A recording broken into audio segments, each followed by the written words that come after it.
Hello everyone, hello aspirants, कैसे हैं आप और कैसी चल रही है आप सबकी पढ़ाई। तो फ्रेंड, आज है 8 फरवरी और टाइम हो गया था अराउंड 5 बजे और मैं उठी और मैंने उठ के थोड़ी सी पढ़ाई करी और फिर उसके बाद में मैं इंस्टीट्यूट जाने के लिए रेडी हो चुकी हूँ और बस अब मैं वहीं पे जा रही हूँ।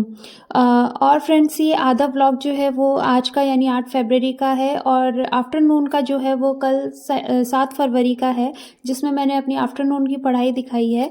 तो तब मैंने जो है बायोलॉजी के शॉर्ट नोट्स बनाए थे। जैसा आप सभी को पता है कि मैं दूसरे चैनल पे एनसीईआरटी बुक की रीडिंग करवाती हूँ, मतलब हम लोग उसको पढ़ते हैं, लाइन टू लाइन समझते हैं और साथ ही साथ जो है मैं उसके शॉर्ट नोट्स भी बना रही हूँ। तो जैसे ही चैप्टर कंप्लीट होगा आप लोगों को उसके शॉर्ट नोट्स की पीडीएफ प्लस उसकी जो एक्सप्लेनेशन है वो चैनल पर मिल जाएगी। तो बस यही 7 फरवरी के दोपहर में मैं ये काम कर रही थी।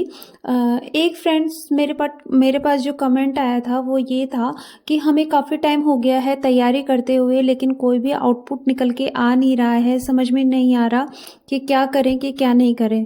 देखिए, जब हमें कोई वक्त बदलना होता है ना, तो उस वक्त को बदलने में भी वक्त लगता है। ये किसी ने बहुत सही बात कही है कि वक्त को बदलने में वक्त लगता है। तो आपको बी पेशेंस होकर के पेशेंटली काम करना पड़ेगा। ऐसा नहीं है कि आप अपनी चीज़ों को बहुत, जो भी आपको चेंजेस चाहिए अपनी लाइफ में बहुत जल्दी मिल जाएंगे। आपको उसके लिए निरंतर प्रयास करना पड़ेगा।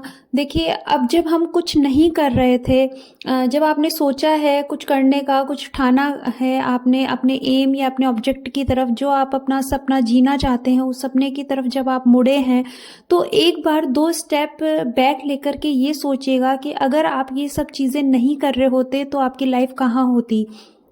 देखिए, आपका रिजल्ट जो भी आए, मैं नहीं जानती कि सिलेक्शन होगा कि नहीं होगा, आप गवर्नमेंट जॉब लगेंगे या नहीं लगेंगे, मैं गवर्नमेंट जॉब लगूंगी या नहीं लगूंगी, लेकिन ये जो जर्नी है, जो जर्नी हम लोग जीते हैं जब हम तैयारी की फेज़ में होते हैं, तब हमें किसी चीज़ से कोई मतलब नहीं होता। हमें सिर्फ ये होता है कि हम किस तरीके से अपने आप को इस तरीके से ढालें, कैसे टाइम मैनेज करें कि हमारी पढ़ाई से ज़्यादा हो। वो टाइम सबसे बेस्ट होता है और उसी टाइम को आपको जीना है। तो जब आप पूरे दिन में अपनी इस तरीके से प्रोडक्टिव वाली स्टडी करेंगे, अपनी प्रोडक्टिव कोई भी चेंजेस करेंगे अपनी लाइफ में, तो आपको खुद ही पॉजिटिव फील होगा। तो आप ये मत सोचिए कि आपने कितने दिन हो गए हैं, आपको कितना टाइम हो गया है स्ट्रगल करते हुए, आपका अभी तक कोई आउटपुट नहीं निकल के आ रहा है। देखिए, बहुत टाइम हो जाता है लेकिन नहीं निकल पाता है, लेकिन जब समय होता है और जब आपकी तैयारी पूरी होती है, तब आपको मिरेकल चेंजेस देखने को मिलते हैं और वो ज़रूर पॉसिबल होते हैं। एक कमेंट मेरे पास, पॉजिटिव कमेंट बहुत ही अच्छा आया था। वो ये था कि दी, जब से आपकी वीडियो देखने लगे हैं तब से जो है हम अपने टाइम को मैनेज कर पा रहे हैं, साथ ही साथ जो है हम बच्चे के साथ भी टाइम निकाल लेते हैं। तो मैं भी ये बोलूँगी कि मेरा भी एक छोटा बेबी है और मुझे उसके साथ खेलना बहुत ज़्यादा पसंद है, लेकिन जो भी हम अपने खुद के सेल्फ के काम करते हैं उस चक्कर में हम यही भी भूल जाते हैं कि हमारा एक बेबी है और उसको टाइम देना कितना इम्पोर्टेंट है। तो इस तरीके से अपने टाइम को मैनेज करें, क्योंकि सब कुछ चीज़ें शायद वापस आ जाएंगी, घर का काम भी वही रहेगा, आपकी पढ़ाई, आपकी जॉब, सब चीज़ें वही रहेंगी, लेकिन जो बच्चे का बचपन है वो वापस कभी नहीं आएगा। तो उसको आप लोगों को खुल के जीना है, उसके साथ उसको इस चीज़ की कमी नहीं होनी चाहिए कि आपने उसका बचपन जिया नहीं है। तो इसलिए जो है अपना पूरा टाइम जो है उसको मैनेज करके और बच्चे के लिए ज़रूर निकालें। तो अच्छा लगता है कि हम किसी के जीवन में वैल्यू ऐड कर रहे हैं, हमारी वजह से जो है आपके जीवन में वैल्यू ऐड हो रही है। लेकिन हाँ, आप लोगों की एक शिकायत और है कि मेरे व्लॉग्स डेली नहीं आ पा रहे हैं। तो आप लोगों को मैं बता देती हूँ कि मैंने फिर से अपनी पढ़ाई का स्ट्रीम उसी वे में स्टार्ट कर दिया है और वैसे ही जल्दी उठना, उसी तरीके से पढ़ाई करना, मैनेज करना कि कितने घंटे पढ़ना है। घंटे तो वैसे मैं डिसाइड नहीं करती हूँ, मैं टॉपिक वाइज स्टडी करती हूँ अपनी। और आप लोगों के कमेंट ये भी थे कि मैम, जो आप है ना अपने जो भी शेड्यूल है उसको आप पोस्ट कर दीजिए कि हमें नेक्स्ट डे जो है वो क्या पढ़ना है, तो इससे हमें जो है बहुत ज़्यादा बेनिफिट होता है। तो बिल्कुल मैं ये पोस्ट कर दूंगी कि अब आपको कौन सा टॉपिक तैयार करना है, अब आपको कौन सा टॉपिक तैयार करना है। देखिए, भगवान भी आपकी मदद तभी करते हैं जब आप अपनी मदद खुद करते हैं।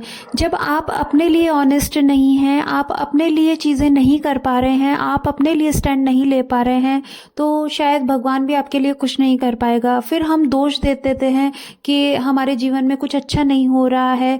जैसे मैं एक एग्ज़ाम्पल देके बताती हूँ कि अगर आप लोगों को कुछ चीज़ अच्छी करनी है अपनी लाइफ में, तो आपको उसके बदले में एक चीज़ ज़रूर सैक्रिफाइस करनी पड़ेगी। अगर आपको अपने जीवन में मिरेकल चेंजेस देखने हैं, आपको पढ़ाई करनी है, तो आपको मॉर्निंग में जल्दी उठना ही पड़ेगा या फिर लेट नाइट स्टडी करनी पड़ेगी। और मैं ये मानती हूँ कि लेट नाइट स्टडी करने से बहुत ज़्यादा बेनिफिशियल मॉर्निंग में उठना होता है।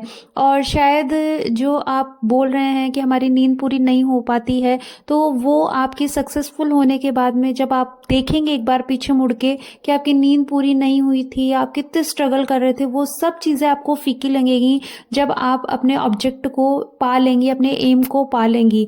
इसलिए आप चाहती हैं कि भगवान आपकी मदद करे, आप सब चाहते हैं कि भगवान आपकी सुने, तो आप सबसे पहले अपनी सुने और आप क्या चाहते हैं और उसके लिए कितने एफर्ट्स कर रहे हैं। आप उसके लिए कितने एफर्ट्स कर रहे हैं ये हमें खुद को पता होता है। तो अपने लिए ऑनेस्ट रहें और हमेशा एफर्ट्स करते रहें, सैक्रिफाइसेस करते रहें। जितने ज़्यादा आप अपने जीवन में सैक्रिफाइसेस करेंगे, आपको खुद पे खुद लगेगा कि हाँ, हम कोई चीज़ सैक्रिफाइस कर रहे हैं, किस चीज़ के लिए कर रहे हैं, तो आप उस पर 100% फोकस्ड होकर काम करेंगे।